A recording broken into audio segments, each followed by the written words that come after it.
महात्मा ज्योतिबा फुले. महात्मा ज्योतिराव गोविंदराव फुले यांचा जन्म 11 एप्रिल 1827 रोजी झाला. त्यांचे मूळ गाव सातारा जिल्ह्यात खटाव तालुक्यातील कडगुण हे होते. महात्मा ज्योतिराव फुले हे थोर विचारवंत होते. समाज परिवर्तनाचे महान क्रांतिकारी कार्य त्यांनी केले. ते उत्तम लेखक होते. समाज परिवर्तनासाठी त्यांनी शेती आणि शेतकरी वर्गाच्या दृष्टीने लिखाण केले. धर्मशास्त्रविषयकही त्यांचा चांगला अभ्यास होता. महात्मा फुले आणि त्यांच्या पत्नी सावित्रीबाई यांनी पुरोगामी विचारसरणीने भारतात स्त्री शिक्षणाचा पाया घातला. त्यांनी शैक्षणिक, कृषी, जातीपद्धती, स्त्रियांचे आणि विधवांचे राहणीमान उंचावण्याच्या कामी भरीव कार्य केले. स्पर्श आणि शिवाशिव या त्या काळात फार मोठा भेदभाव होता. उच्च नीच, कनिष्ठ असा भेदभाव होता. या सर्व प्रकारातील अंतर कमी करण्याचे कार्य त्यांनी केले. स्त्री शिक्षण, मागासलेल्या जाती धर्मातील मुलामुलींचे शिक्षण आणि सर्व जाती धर्मातील मुलांच्या आणि मुलींच्या शिक्षणासाठी प्रयत्न केले. त्यांनी प्रथम आपल्या पत्नीला शिक्षण दिले. त्यानंतर सन 1828च्या ऑगस्ट महिन्यात पुण्यात मुलींची पहिली शाळा सुरू झाली. 1873च्या सप्टेंबर महिन्यात महात्मा फुलेंनी सत्यशोधक समाजाची स्थापना केली. त्यांनी स्वार्थी पद्धतीने समाजाचे शोषण होत असल्याचे पाहिले तेव्हा त्यास प्रतिबंध करण्याचा प्रयत्न केला. निर्घृणपणे बहुजन समाजाचे, शूद्रांचे, दलितांचे होणारे हाल त्यांनी पाहिले तेव्हा त्यासही त्यांनी प्रचंड विरोध करण्यास सुरुवात केली. सर्वांना समान हक्क आणि सामाजिक सहिष्णुता यावर त्यांचा भर होता. त्यातूनच मागासलेल्या समाजाला पुढे आणण्याचे काम त्यांनी केले. छोट्या गरीब शेतकऱ्यांना प्रगतीकडे वाटचाल करण्याच्या कामी त्यांनी महान कार्य केले. धनंजय रवीर यांनी त्यामुळेच त्यांचा भारतीय सामाजिक क्रांतीचे आद्यप्रवर्तक व वडीलधारी नेते असा उल्लेख केला आहे. महात्मा फुले यांचे सुरुवातीचे जीवन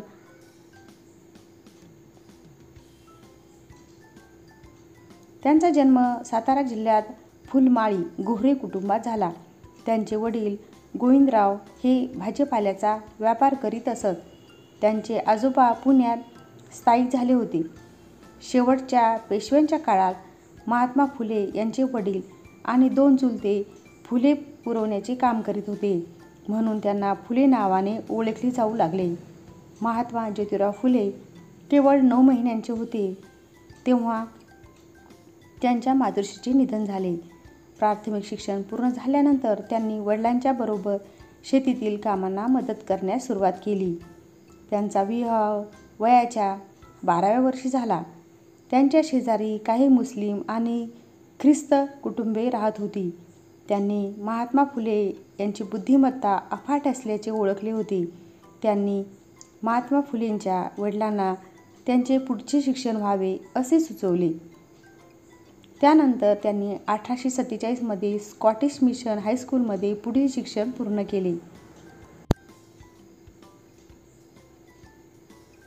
मानवी हक्कावर 1791 मध्ये थॉमस पेन यांनी लिहिलेले पुस्तक त्यांच्या वाचनात आले. त्यांचा प्रभाव त्यांच्या मनावर झाला. सामाजिक न्यायाबाबत त्यांच्या मनात विचार येऊ लागले. त्यामुळेच विषमता दूर करण्यासाठी स्त्री शिक्षण आणि मागासलेल्या जातीतील मुलामुलींचे शिक्षण यावर त्यांनी भर देण्याचे ठरवले. सामाजिक भेदभाव त्यामुळे कमी होईल असे त्यांचे निश्चित मत आणि अनुमान होते. सत्यशोधक समाज 4 सप्टेंबर 1873 रोजी महात्मा ज्योतिराव फुले यांनी सत्यशोधक समाजाची स्थापना केली. सत्यशोधक समाज सोसायटीचे ते पहिले अध्यक्ष आणि खजिनदार होते. ब्राह्मण या उच्च जातीवर्गाकडून शूद्र आणि अतिशूद्र समाजाचे शोषण थांबवणे हा मुख्य उद्देश सत्यशोधक समाजाचा होता. वेदांना झुगारून त्यांनी हे कार्य करण्यास सुरुवात केली. त्यांनी जातीय भेद आणि चातुर्वर्णीय भेदभावास विरोध करण्यास सुरुवात केली.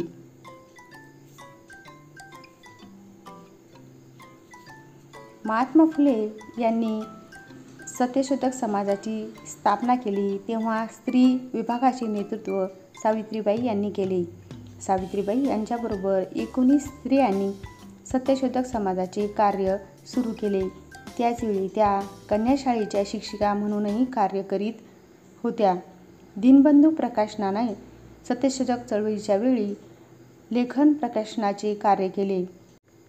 महात्मा फुले यांचे निधन 1890 मध्ये वयाच्या 63व्या वर्षी झाल्यानंतर त्यांचे विचार, आचार आणि त्यांची शिकवण सत्यशोधक समाजाने उचलून धरली आणि सत्यशोधक चळवळ खऱ्या अर्थाने वेग घेऊ लागली. महाराष्ट्रातील तळागाळापर्यंत चळवळ पोचली. छत्रपती शाहू महाराजांनी सत्यशोधक चळवळीस पाठिंबा दिला.